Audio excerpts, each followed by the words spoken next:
Agora, ainda em assuntos internacionais, nós vamos ter uma conversa muito importante e esclarecedora com Samuel Feldberg, cientista político e diretor acadêmico da Stand With Us, sobre o Oriente Médio. Já dou boa noite a ele e agradeço muito por nos atender nessa noite no Papo Antagonista.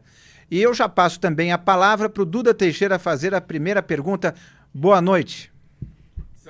Boa noite, obrigado por nos atender. Samuel, a gente publicou aqui uma nota outro dia falando que o Donald Trump já é presidente dos Estados Unidos, porque mesmo antes de voltar à Casa Branca já tem muita coisa mudando no mundo inteiro, né? Como é que você acha que essa volta do Trump à Casa Branca pode mexer ali no Oriente Médio? Boa noite, um prazer estar aqui de novo com vocês. Obviamente, o presidente Biden é o que os americanos costumam chamar de um pato humano. Ele já não vem atuando de forma efetiva, a não ser com posicionamentos bastante polêmicos, como um perdão que foi dado a algumas dezenas de criminosos e outros aspectos de política, principalmente de política interna. No caso da política externa para o Oriente Médio, o que nós estamos vendo é um aumento significativo nas expectativas, o que leva a posicionamentos de vários dos atores na região. E eu dou alguns exemplos bastante claros. O Irã, por exemplo, está bastante contido ao longo das últimas semanas, desde a eleição americana, porque sabe que vai haver um preço a pagar quando Donald Trump efetivamente se tornar o presidente em 20 de janeiro. Houve uma surpresa enorme na Síria com a eliminação do governo de Bashar Assad, mas, por enquanto, não há nada claro em relação a como a Síria vai ser governada. Os turcos estão muito preocupados com a presença de tropas americanas na região e uma possível movimentação em relação aos curdos. E no conflito entre Israel, o Hezbollah no Líbano e o Hamas na faixa de Gaza, aí sim as expectativas são muito, muito intensas, porque já houve declarações explícitas por parte do presidente Trump de que, se, por exemplo, não houver uma solução para a questão dos reféns israelenses na faixa de Gaza, o termo que o Trump usou foi de que vai haver um inferno na região. E depois de tudo que os palestinos passaram devido às ações dos líderes terroristas do Hamas, ter que prever um inferno certamente é algo bastante complicado e que eles vão ter que avaliar com muito cuidado. Há negociações, mas, por enquanto, elas não deram nenhum resultado e, portanto, pode haver um aumento significativo da pressão sobre o Hamas na faixa de Gaza, diminuição da transferência de ajuda humanitária, que normalmente é apropriada pelo Hamas em lugar de chegar até a população necessitada, uma carta branca para que os israelenses atuem com mais violência contra os elementos do Hamas que ainda atuam na região, e nós estamos nos aproximando também de um momento decisivo no Líbano. Foi nomeado um novo presidente, ele foi um ex-comandante do Exército, portanto, isso apresenta a possibilidade de uma maior ênfase na atuação das Forças Armadas libanesas contra o Hezbollah ao sul do rio Litani, mas no dia 26, os israelenses e o Hezbollah vão ter que decidir se estendem a trégua ou se a trégua será rompida, principalmente em razão de violações da trégua por parte do Hezbollah. Trump entrando no governo americano, novo governo na Síria. Putin, no meio disso, perdendo força inicialmente na Síria, porque lá ele tinha bases, mas ao mesmo tempo tendo um novo aliado, entre aspas, nos Estados Unidos. O que muda com esses dois novos atores nesses 3 pontos que eu abordei?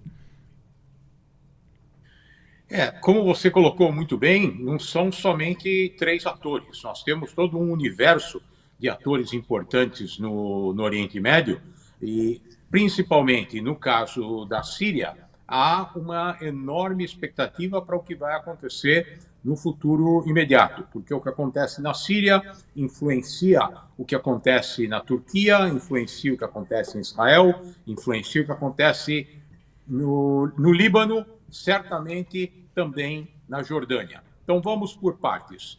Primeiro, houve uma reviravolta na Síria que tirou do poder uma família que lá estava há mais de 50 anos. A Síria é um país composto de muitos grupos étnicos e religiosos, e a família de Bashar Assad, o clã de Bashar Assad, representava uma minoria religiosa alauíta, que é uma vertente dos xiitas, portanto alinhada com o Irã, e quem tomou o poder agora são os remanescentes da Al-Qaeda, transformadas de alguma forma em uma vertente do Estado Islâmico que tinha estado adormecida numa região da Síria apoiada pela Turquia. Então nós temos agora uma reviravolta, porque um aliado da Rússia e do Irã foi retirado do poder, e quem tomou o poder na Síria agora é um aliado da Turquia, mas que também representa um grupo fundamentalista islâmico que foi combatido pelos Estados Unidos e os seus aliados durante muito tempo naquela região. O que vai acontecer a partir de agora depende muito das ações desse grupo fundamentalista islâmico sunita, porque as declarações são muito simpáticas. O líder do grupo, Julani, já declarou que não está buscando outros conflitos externos, que quer apaziguar a Síria, que quer, de alguma forma, fazer com que a Síria retome a sua capacidade de protagonismo na região de forma pacífica. Mas o fundamentalismo islâmico, ele sempre tem uma tendência a expandir os seus tentáculos pela região. Quem combateu esse grupo de forma muito profunda durante a expansão do Estado Islâmico na região foram os curdos, um grupo étnico importante na Síria, no Iraque, no Irã e na Turquia, e que é considerado um inimigo existencial da Turquia. Por isso é muito importante prestar atenção naquilo que a Turquia vai fazer, porque a Turquia não pode aceitar que esse grupo de combatentes curdos que buscam uma atuação autônoma possa influenciar os curdos na própria Turquia. E como a Turquia é um membro da OTAN, um aliado dos Estados Unidos, vai ser muito importante prestar atenção naquilo que o presidente Trump vai fazer em relação à Turquia nos próximos meses.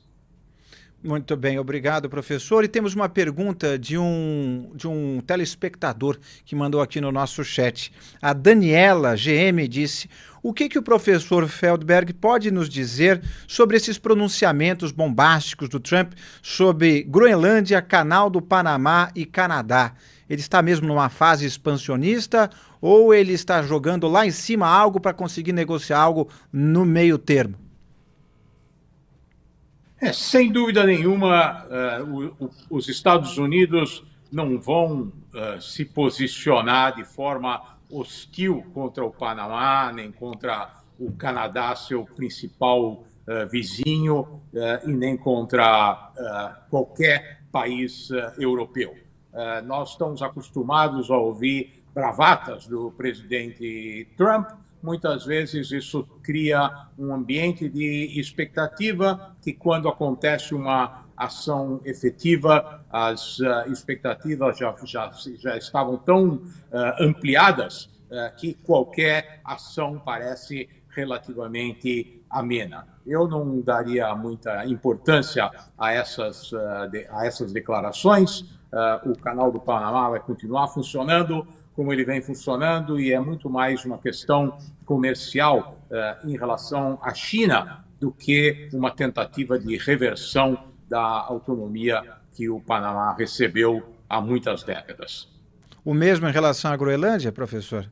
Porque lá se tornou um ponto de comércio, né? Sem dúvida nenhuma. A Groenlândia, com a diminuição da calota polar, passa a se tornar uma área de transição importante do ponto de vista das rotas comerciais, mas eles são um país que sempre manteve relações extremamente cordiais com o bloco ocidental, podem ver a Rússia como um elemento hostil se houver uma tentativa de os russos dominarem alguns dos canais de navegação. Portanto, se fosse um dos cidadãos do país, não estaria nada preocupado com as declarações do presidente Trump. Maravilha. Duda?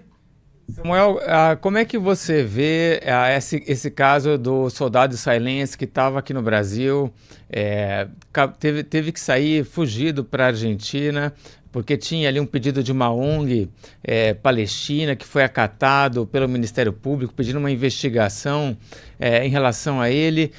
Esse é um caso isolado, não é?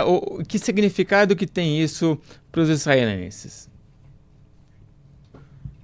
Olha, eu estava preocupado de você me perguntar que significado isso tem e eu não ter uma resposta. Se a pergunta é em relação aos israelenses, é realmente mais uma aberração desse governo que, da mesma forma como não condena as ações do presidente Maduro, também não condena as ações do ex-presidente Bashar Assad na Síria, que fugiu para a Rússia com uma carga de pelo menos 500 mil de sírios que foram mortos somente durante o período da Guerra Civil, a utilização de armas químicas contra a sua própria população.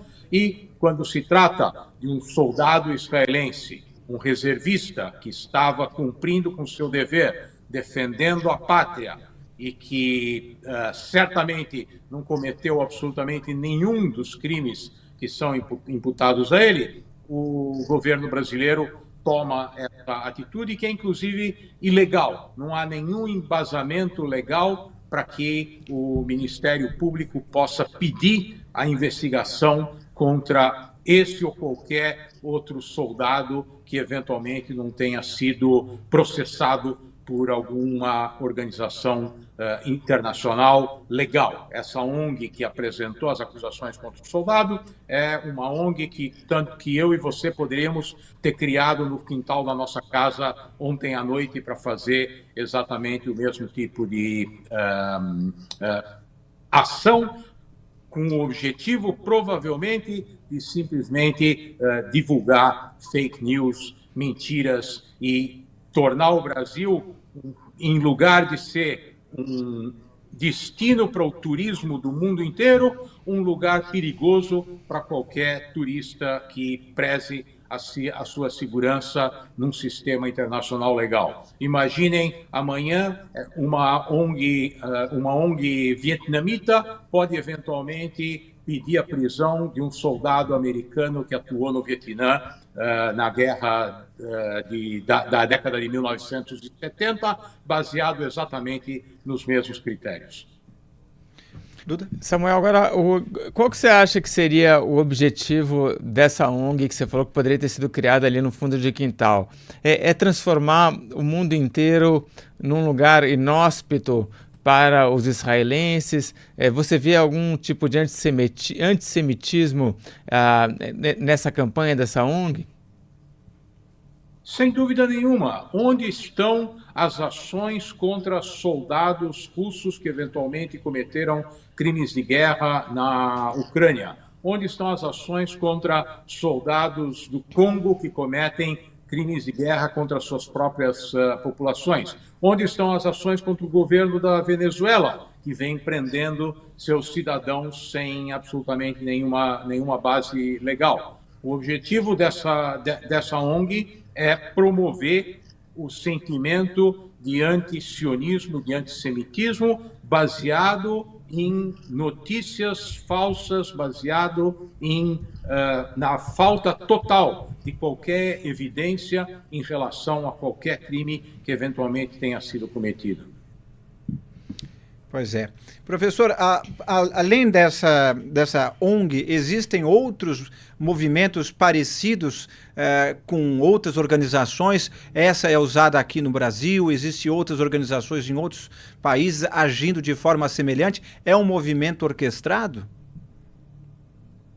Há uma infinidade de organizações tentando causar esse tipo de problemas, mas elas só podem ser efetivas se houver a conivência e a participação do judiciário de países onde esses cidadãos israelenses estão viajando.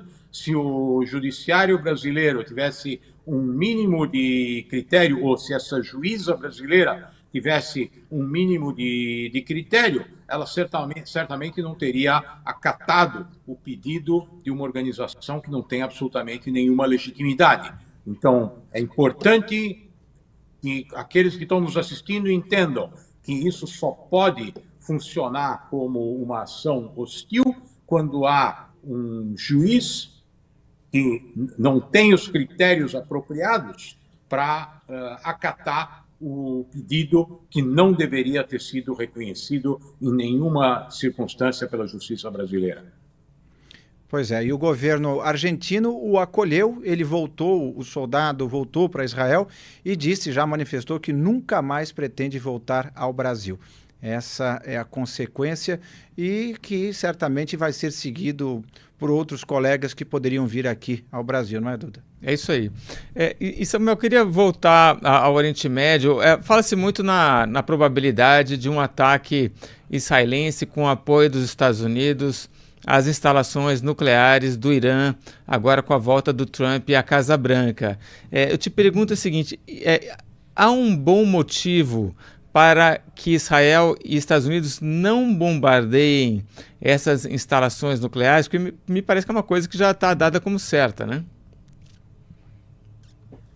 No Oriente Médio, nada é certo. Nós temos sempre que ter muita cautela com as previsões. Eu costumo dizer que, inclusive, o passado é difícil de prever. Então, é verdade que o presidente Trump tem uma postura muito mais assertiva no que se refere às relações com o Irã, mas, por outro lado, o presidente Trump também não tem interesse em ampliar o envolvimento dos Estados Unidos na região, especialmente um envolvimento militar ativo. O outro elemento dessa fórmula é o fato de que os Estados Unidos seriam obrigados a participar da ação se os israelenses se engajassem na destruição das instalações nucleares no Irã. Existe pelo menos um local onde é necessário que aviões americanos com bombas americanas realizem o ataque para que ele realmente seja efetivo. E fazer um ataque cosmético que eventualmente diminua a capacidade imediata do Irã, mas que não elimine o seu programa nuclear, seria absolutamente irrelevante. No último ataque israelense contra o Irã, a retaliação que foi feita contra o lançamento de mísseis, Israel destruiu a maior parte das baterias de mísseis antiaéreos iranianos. Portanto, o espaço aéreo iraniano está extremamente vulnerável. Então, voltando ao raciocínio em relação à possibilidade de um ataque às instalações nucleares do Irã, o posicionamento do presidente Trump, sempre tão enfático em relação ao programa nuclear do Irã, talvez leve os líderes iranianos a diminuírem o ritmo da produção de elementos que podem produzir uma bomba nuclear no Irã, por parte do Irã.